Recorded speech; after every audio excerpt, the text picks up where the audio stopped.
How did you become queen of the Amazons? My esteemed mother was queen, and I was her chosen kin. So you are a royal family that will continue for generations.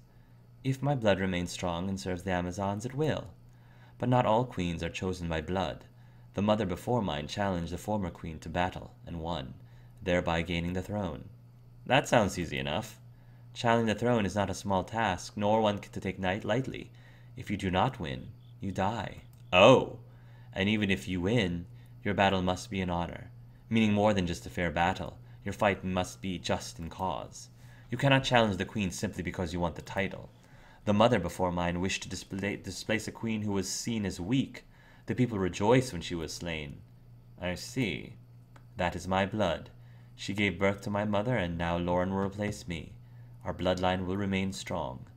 Loren does not deserve to be displaced simply because of my weakness. Please, I need to be alone right now. I really do want to see who these other characters are. Alright. Let's go to the human lands again. Alright. Yeah, try to continue taking out these wizards if we can. Strike through 2.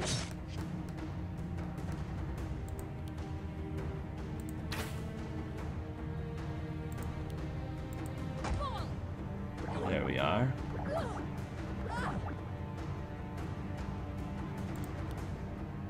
Yeah, take them out. Take me out.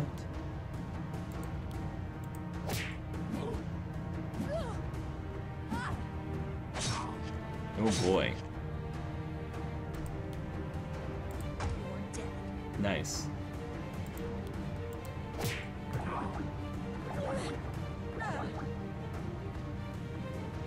Burning.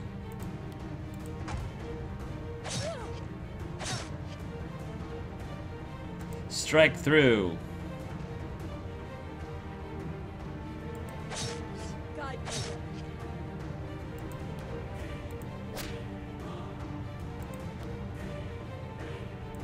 Yeah, gotta get rid of the wizard. I don't like you.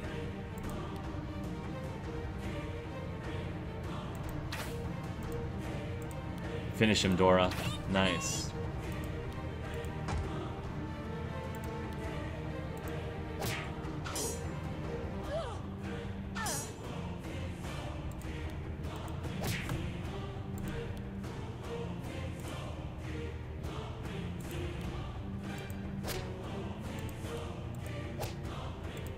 Yes.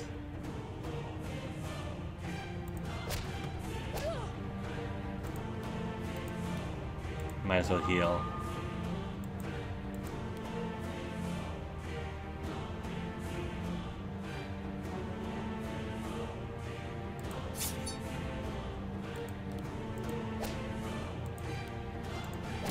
Nice.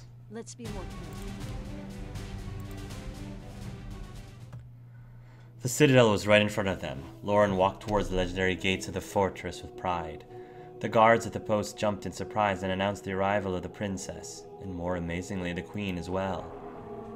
The large doors creaked open. Inside of the fortress, hundreds of Amazons rushed to form up as a procession by the entrance, all kneeling to welcome back their royalty. Loren stepped up to the bowing women with her bare hands on her hips. I have returned. I was told many suns ago that our queen, my mother, had gone missing and that she was dead. I bring her to you now. Karen stepped forward, and the entire city seemed to apologize and cheer at once. Hail, Queen Karen! She held out her hand to quiet them. They all looked to her with fear of punishment for leaving her to die. My daughter was very brave in finding me.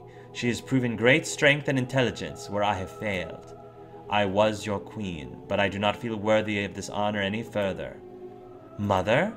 Karen quickly gestured Loren to be silent. A more fit ruler has presented herself, and I will relinquish my throne to my daughter within the season. The Amazons bowed to Loren. Hail, Princess Loren! Mother, I did not bring you back for this. You are their queen. I am a weakling. You have seen what I am. Karen blinked rapidly and looked away. I will prepare you for rule. and then you will be queen. You saved me, and I am grateful. This is what I want." Loren gaped at her mother, unable to believe what had just happened. She was interrupted by when Breza approached her urgently.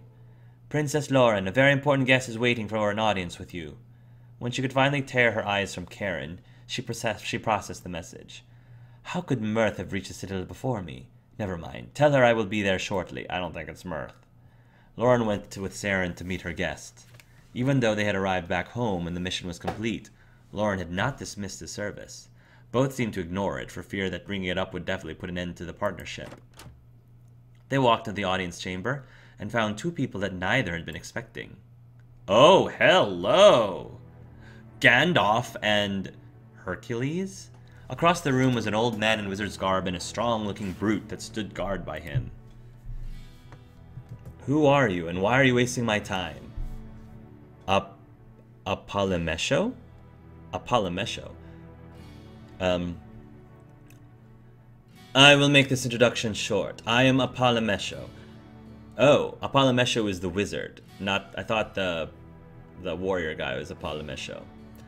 I will make this introduction short. I am Apollomesho, Archwizard of Grimoire. I come on behalf of the Empire to speak with you. And your bodyguard? He is called Amukiki.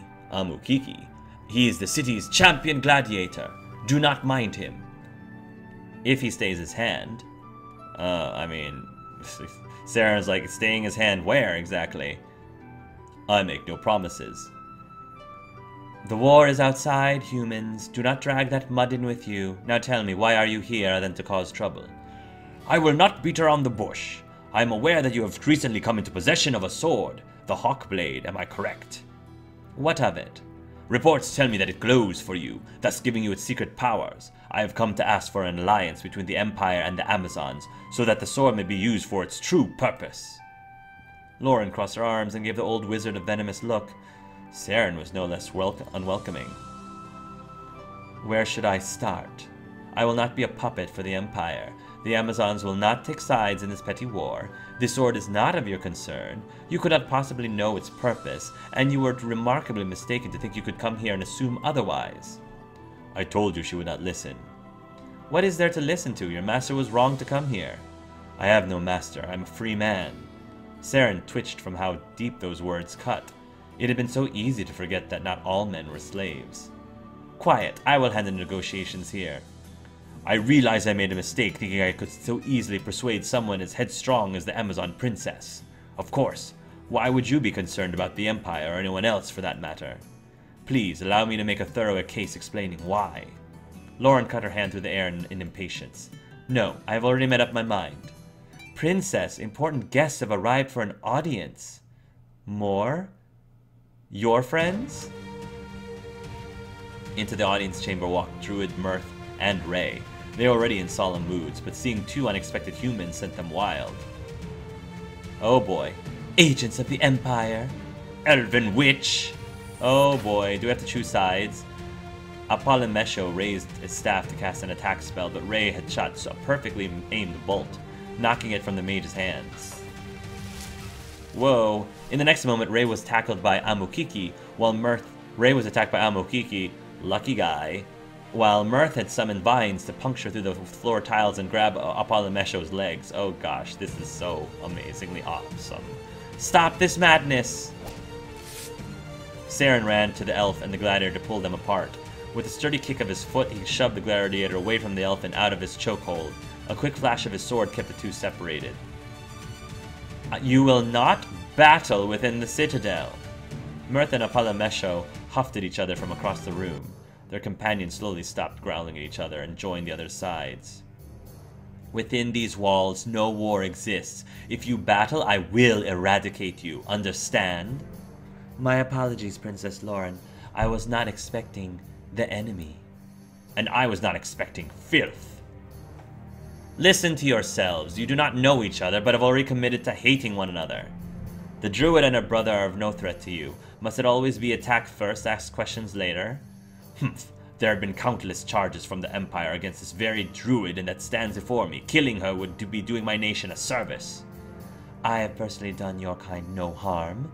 I have only ever protected the forest. You only wish to kill anyone who would have the common sense to stand against you. I will hear no more of this squabble. This war is your own fault. As a matter of fact, it is not, and that is why I came here as soon as I could. You wish to blame the Empire entirely? Mirth flashed a pair of ornery eyes towards the mage and his fighter. As much as I would like to, the reality is far more upsetting. The soldiers that attacked the Elven city were not under the Empire's influence. What soldier are you speaking of? The elves attacked our cities. This is how this war started. The soldiers were not humans at all. They were goblins under an illusion spell to appear to be the Empire. Whoever attacked us, or both of us, if your story is true, wanted to bait us into a war. It worked, unfortunately. Why should I trust you? Use your magic on this goblin sash found in the forest. Sense it for yourself. She threw a garment towards Apollomesho, who caught it. He focused on it and trembled. Demon magic has tricked us both. This garment reeks of illusion magic. This is a skill only taught in the Everburn Mountains. Demons, it's always demons. Faust, he is their leader. I have fought him in the past and he is beyond ruthless. He is near impossible to kill. My comrades and I have thought we had done so. It appears you were wrong. The council will not hear me if I tell them that it was all a trick. They believe wholeheartedly as I did that the elves meant to wage war. I do not want this war, Archwizard. I will see it end by any means. I find no glory in this war either. If we can find a means to a truce, then we should do it. A brief moment in silence told Loren that the two of them needed to form an alliance, or else they would kill each other off for no reason. Saren's gaze bounced between both faction leaders, eager for them to come to the same conclusion. I propose we join forces against our true enemy. Apollomesho straightened. The demons, you mean? Yes. We may not see eye to eye, but a more dangerous foe is at large. Then we shall seek peace with our nations? The old wizard was silent for a long moment, and then reached out his hand towards the druid. She stared at it, and then reached out her own. They shook hands with each other, sealing their new alliance. Wow, that easy and that quickly, huh? Everyone in the room marveled at how their attitudes had completely changed. I mean, me too. Putting their personal vendettas aside for the greater good. You have gained a new party member, Apollomesho, Mage Archwizard. Oh my goodness. Inferno. Hits single target with fire damage for 300% a caster's base attack and has 10% chance of causing burn condition for 7 turns. Meteor Swarm. A single target with earth damage for 300% of caster's base attack and a 10% chance of causing shattered condition for 7 turns. Flood. Hits single target with water damage for 300% a caster's base attack and 10% chance of causing frozen condition for 7 turns. Paralyze. Hits target with normal damage for 100% of caster's base attack and a 75% chance of causing paralyzed condition for 3 turns. Regenerate. Allows full row of allies...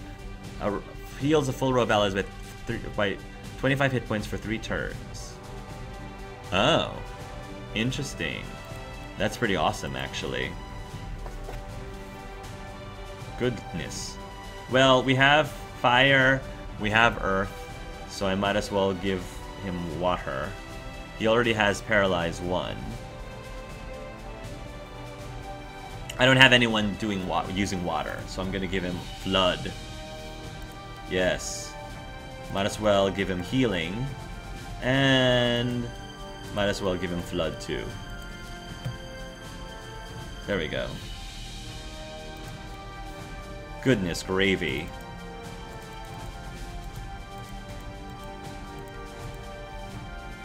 Let's do that. 10 strength.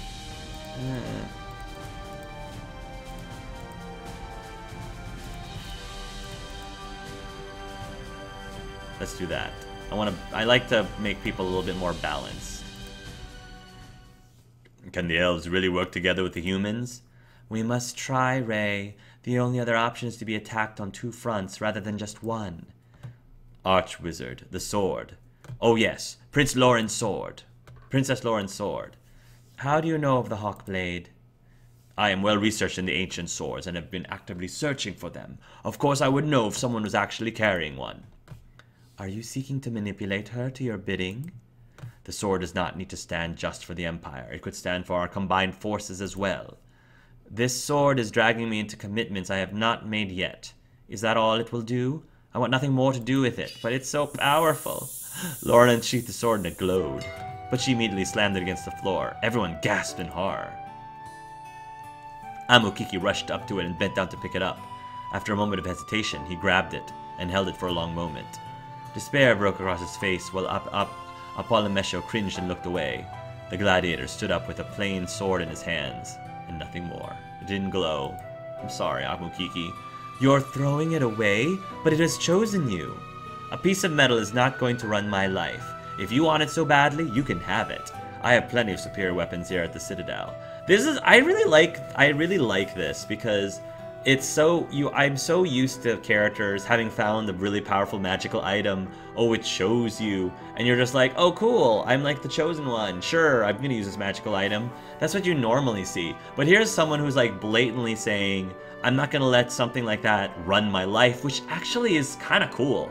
You know, like not having to, you know, resort to relying on some God-given power because she believes that she doesn't need God-given power to succeed, which I think is kind of, I think that's actually kind of cool. You will never find a blade stronger than this one. Don't be a fool and throw it away. The world needs you and you're running away. If our armies are to fight as one, we need not only a fearless leader, but one who would not appear to be biased towards either side. With this sword, everyone would agree that the gods themselves chose you to lead us against the demons. Your Highness, they need you. That is not my problem. Then we will ask the Queen to lead. Queen Karen is a good substitute, though she cannot wield the sword. Loren was tense, thinking of her mother taking her place. Could she send her mother to war after just returning her home? This is absurd. You cannot have the Queen. That is more like her decision than yours. That seems to be more decision than yours. Loren knew her mother would take up this role, if only as a means to kill herself. She could not lose her mother to this. Your Majesty. Saren had difficulty bringing Loren's hard stare towards him. This incessant begging for your help is just going to keep getting louder and more whiny the longer this war goes on. They're just going to keep coming back until you have to kill them all to get your peace and quiet back. Why not just help them? It would be a lot easier than trying to ignore them. Loren stared straight in front of her, contemplating his words. Saren prayed that he had gotten through to his mistress. Finally, the princess's eyes blinked back into reality and looked at the faces around the room. The demons are asking for a fight, and I shall give it to them. Everyone was more than relieved. The air in the room was significantly lighter. Amokiki, the sword. The warrior looked down at the hawk blade and then slowly walked up to Loren. He gazed at it warily. Amokiki knelt down suddenly in front of her, holding up the hilt for her to take. Most of my life has been spent training myself to wield this weapon, but it does not recognize me as worthy. So I return this blade and swear my life to its owner. I will follow Loren, Princess of the Amazons, and will give my life if necessary to protect her. Saren locked up at hearing the gladiator's pledge, because it was so similar to the one that he had given not too long ago. But this man did not need to protect his mistress. Saren knew that he was the only protector that Loren ever needed. You can protect us. You can protect me, Amokiki. You can protect Saren. Loren stared down at the sword and then finally wrapped her fingers around its handle, lifting it into the air. It glowed. Is this your calling, sword? Uniting these people to slay the demons responsible? I am sure of it, your highness. She sheathed it and looked it over at her servant. We shall see, I suppose. An historical alliance was formed then. The humans and the elves had joined forces with the Amazons to lead one united army against the enemy who threatened them all. After some negotiations, both Apollomesho and Mirth were prepared to take the steps to convince their individual nations to end the war. The Citadel was designated as the base of operations, due to it being the only neutral fortress in the land. The guests were all treated to a formal Amazon welcome and peacemaking rituals, including great feasts, folk songs, and tests of strength. After a few that's kind of awesome, actually, if you're trying to, like, get people to stop a war. Have them come to a neutral place, feed them, entertain them, and let them battle it out in a controlled environment to, you know, just to get rid of whatever issues they have with each other. After a few hearty days of bonding, the Amazons had concluded that an alliance could be formed between the three cultures, and even the human and elf factions began to put their differences aside. You're very strong for an elf. I believe that was a compliment. All right, you're not bad yourself. For a human. I am the greatest warrior in Grimoire. I am not bad at all. Even the greatest warrior can fall from a single arrow. The two stared at each other, and then laughed. Boys, boys, you're both pretty. You're right. I should have the arrows on my side, even if I don't need them. You think brute strength is everything, huh? Prepare to be proved otherwise. Is that a challenge, assassin? They paused, both sure that they were the superior fighter. Accepted. May the best elf win. Amukiki chuckled, and they slammed their fists together in a gesture of good sport. You have gained a new party member, Amukiki, warrior, gladiator. Nice! Shield defense. Increases character's defense value by 15%, but decreased speed by 5% for 3 turns. Battle cry. Gladiator battle cry has 50% chance of causing fear in the whole enemy first row for 3 turns. Shield bash. Character hits the enemy dealing 50% of normal damage with a 50% chance to paralyze him for 3 turns. Shield wall. The gladiator forms a human wall, reducing damage to everyone in the first row of his allies by 30%. Lasts 3 turns. I mean, he's a tank. Assault. Character uses both weapon and the shield to hit an enemy, increasing damage by 30% and stagger chance by 15%.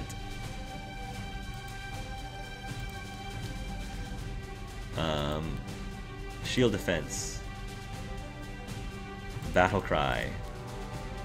Shield wall. Nice.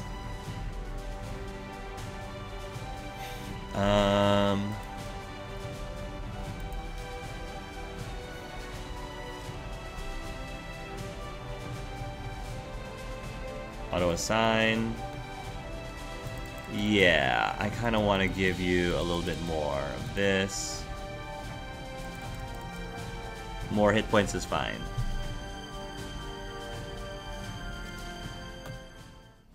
Nearby, Draco grinned excitedly and turned towards Ramus, standing idly next to him. He held out his fist towards him. May the best elf win. Ramus just looked at the fire mage. Or dwarf. What? Come on, let's make a cool challenge pack thingy too. Ramus grumbled and walked away, leaving Draco hanging. He pouted. Well, stinks for you because you were just going to win anyway. Now I win. Draco wins. Ha, yeah. Don't talk to yourself, Draco. People will think you're crazy. Maybe I am crazy. Then that would explain so much. Don't be a meanie too. I'll try not. Be prepared to leave soon. Draco is so lovable. Yes, sir. Saren walked to his mistress Loren while she was holding her final audience with Apollomesho and Mirth. So it is agreed. We shall both head back to our capitals to divert attention far away from the Citadel and to convince our nations to put a stop to this bloodshed. Yes, I will help the Forest Elders see how we were so easily fooled. Princess Loren, you must come visit each of us immediately. If everything goes as planned, we need to introduce you to our respective councils as the new commander of the combined army. Speaking of which, I do not feel the Grimoire Council will be so readily convinced that the elves did not attack. I may need your help in convincing them. I will come visit you both as time allows. Your Highness, all preparations for departure have been made. Oh, Saren, good. Stand in front of me. Yes? Saren cautiously stepped in front of Loren as she asked. The princess unsheathed her sword and he tensed. My first decree as the High Commander is to promote you to my second in command. Majesty? Kneel, Saren. Aww. Without question, he obeyed. The Hawkblade then tapped both of his shoulders, and he looked up at Loren with disbelief. You have proven your worth to me as an advisor, and will have it known that your commands are to be respected as if they were mine. Wow, that's pretty awesome. Thank you, Majesty. My life is yours. The gesture was beyond comprehension. Was he no longer a slave? The feeling barely registered. An entire lifetime of being treated as just a lowly servant, and now Saren was giving one of the highest honors he could ever obtain. Loren unsheathed her sword, but it took Saren several more moments to stand again. I am happy for you. Back to our matter. You need a token of the Empire to pass into Grimoire unharmed. The old wizard materialized the medallion from his robes and held it out to Loren. She instead nodded for Saren to take it instead. This will let you pass in the Empire's lands without much trouble. I assume the rogues and bandits who do not recognize our laws will attack you anyway. That is a wise idea. I shall give you the forest blessing so that those still loyal to the elders will not strike you down. The druid closed her eyes and a glowing flower sprouted upon her palm. She plucked it and handed it over to Saren. These will be useful. I will have to leave to meet with you soon. I must be off right now, but I will leave Amukiki to you. Yes! And I have convinced Ray to travel with you as well. Farewell, and be safe. The two faction leaders bowed and left the palace to depart for the citadel altogether. Commander Breza approached Loren and saluted her with a hand over her heart. Your Majesty, the Amazons are ready to fight for you. Your allies are strong and will no doubt be victorious. But we should not turn down a chance to strengthen our numbers. There may still be more allies to be found hidden around Aravorn. Thank you. You are dismissed. More allies. Besides the dwarves, whom could we recruit to our cause? I can think of no one of value. I can think of two at least. If I may interject, we have encountered several powerful people in our journey, and that I think would be useful to have on our side. Mesfit. Thank you, Mesfit. Mesfit, the Dark Elf rogue leader, was strong beyond belief. Even though he has made a blood pact with the demons, he could be persuaded to our side. There is also the shapeshifter, Shambara. She may not see the point, but I believe we could convince her that even her isolated swamp is in danger. Yes, those are excellent ideas. If I have time, I will see to recruiting them. When shall we depart? Tomorrow morning at dawn. Be prepared, Sarum. We have a war to end. Yes, ma'am. Ooh, exciting. The celebration of the Queen's return had ended. The pacts had been made, and the party was ready to set off to fix what the demons had so easily broken. Yes. Whoa. We got a lot of stuff going on. Wow. Yeah, okay. Well, let's... Oh, I can actually take Loren out of the fight temporarily. Just temporarily. Pretty awesome. Let's go with this for right now.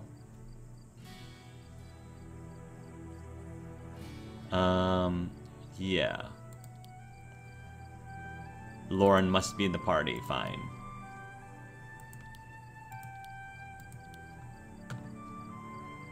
Let's put... Yeah. We'll go with that. Let's go to the castle. Commander Breza, you have served the Citadel well, I assume? I am overjoyed at your return, Your Majesty. That's a very different attitude from before. Breza sputtered in anger. What do you mean, Saren? She was quick to label you as dead and pass the crown to Loren.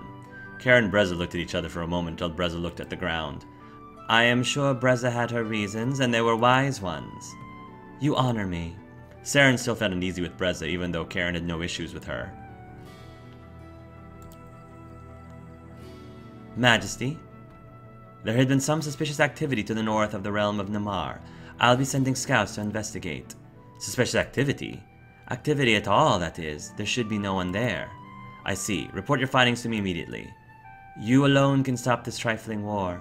Please end their bickering so that we may focus on the true threat. Training with Breza is a bit too hard. Ooh, we've got so many characters. How many characters can we have? 1, 2, 3, 4, 5, 6. So we have 8. And then I think there's only 6 more characters that we can recruit. Because there's another 2 that we have that's already Alapa, whatever. Gandalf and the druid. Mirth. We've got a bunch of things that we can equip with. So...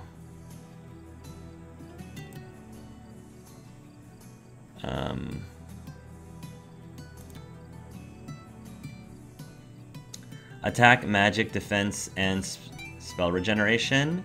That's pretty awesome. I'm going to equip that. Buckler, cloth bracers, brace of the wilderness.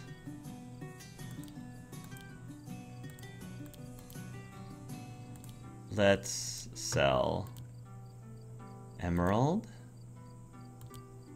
quartz, topaz.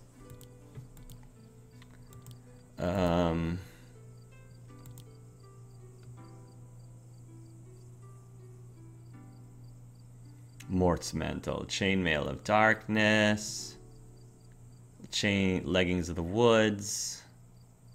plate helm.